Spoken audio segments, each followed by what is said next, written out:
In this video, we are going to figure out how to find various characteristics of a relation or function uh, based using only the equation of that relation or function.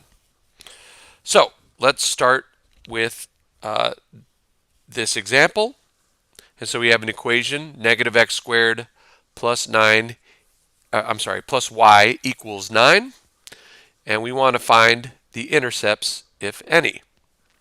Remember, we'll start with the x-intercepts.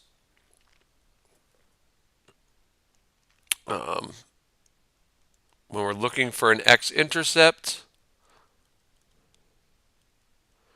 we're going to let y equal 0 and solve for x.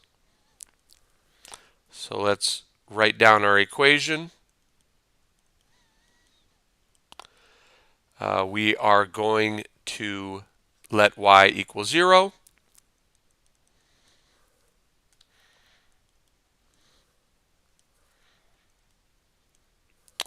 And we're going to simplify.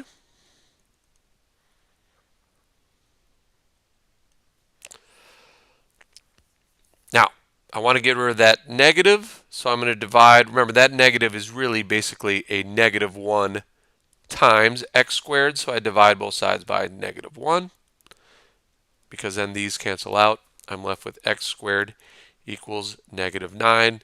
And the way we get rid of an x squared is we take the square root of both sides.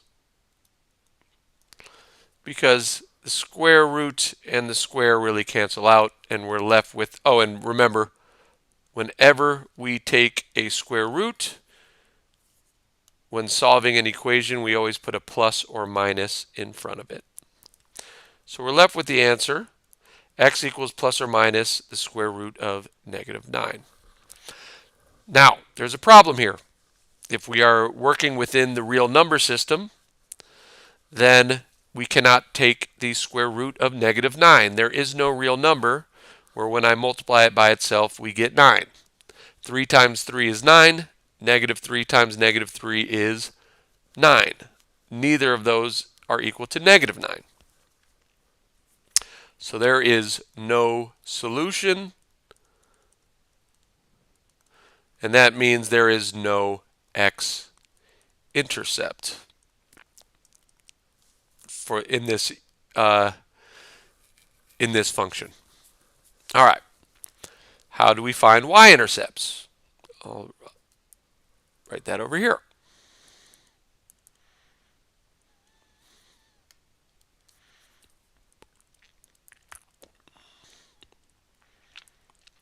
Very similarly, we're going to let x equal 0, and we're going to solve for y. So again, let's start by just writing down our equation. I'm going to let x equal 0.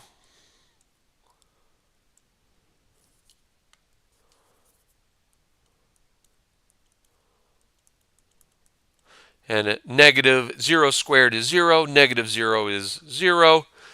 So really this becomes 0 plus y equals 9. And that just means y is equal to 9. So our y-intercept is going to be 0, 9.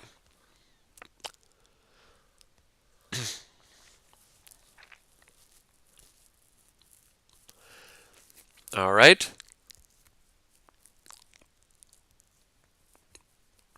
Now we're going to look for any symmetry. First, we are going to check the symmetry over the y-axis.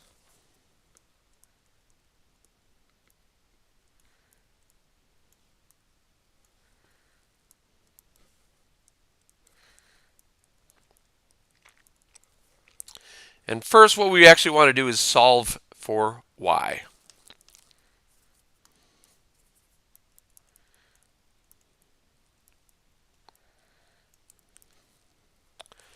And so we have negative x squared plus y equals 9.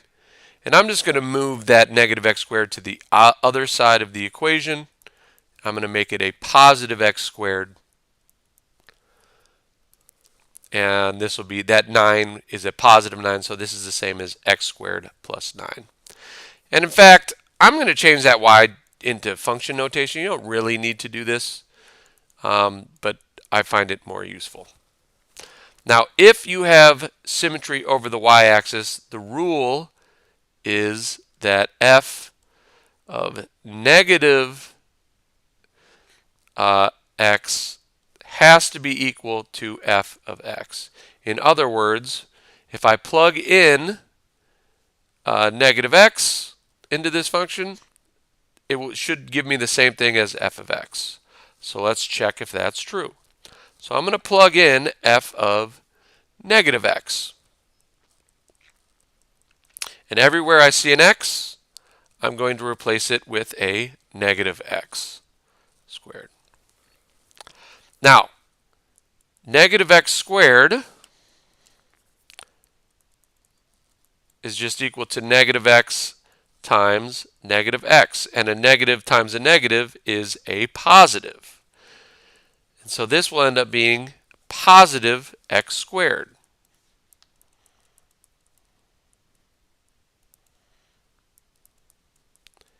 But notice that x squared plus 9 is equal to f of x. So we can conclude that f of negative x is equal to f of x. Since this is the case, that's my rule right here, f of negative x is equal to f of x. This means that this equation is symmetric over the over the y axis.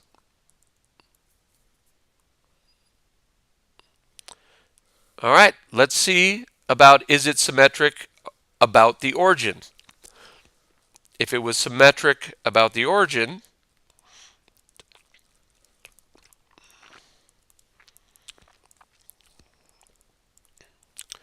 the rule is that f of negative x should be equal to negative f of x. Now, we already know that f of negative x is equal to x squared plus 9. And we know this from what we did in the previous, in some of the previous steps. So let's figure out what negative f of x is equal to. Remember, positive f of x is equal to x squared plus 9. So negative f of x is really equal to negative x squared plus 9. If I distribute this negative sign, I'm going to change both the positives inside that parentheses to a negative, and we get that negative f of x is equal to negative x squared minus 9. So is f of negative x equal to negative f of x? Well, that would mean that x squared plus 9 is equal to negative x squared minus 9. Is that true? Well, I can tell this isn't true, and I'll give you an example. Let's let x equal 0, and let's see what happens. I end up with 0 plus 9 is equal to 0 minus 9, which means that 9 is equal to negative 9, and that is false. So if this was a true statement, then it would be true for all values of x, but I found a value of x for which it is false. So therefore, Is f of negative x equal to negative f of x? The answer is no. And so our conclusion is that it is not symmetric about the origin.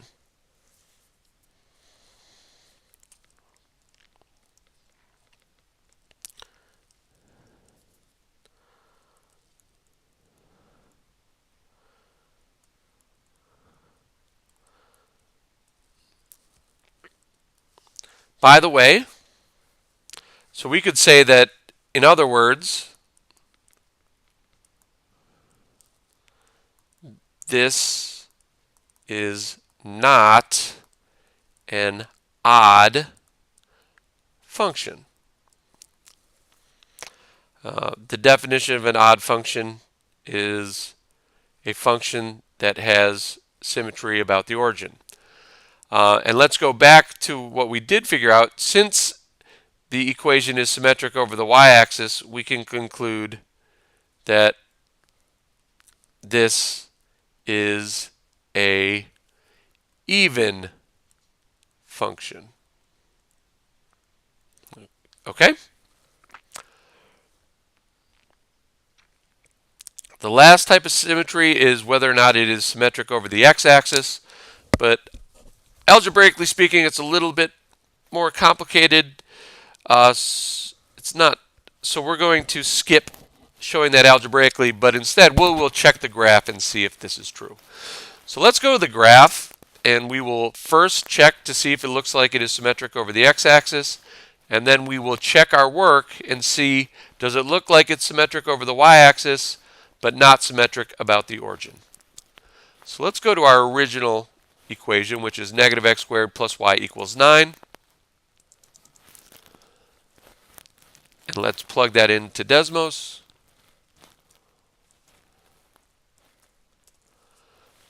All right. And let's check actually everything that we have checked. First, let's see that there are no intercepts, x-intercepts. And you can see that's true. The graph does not cross the x-axis. It does have a y-intercept at 0, 9. And if we click on that point, we see, yes, that is the point 0, 9.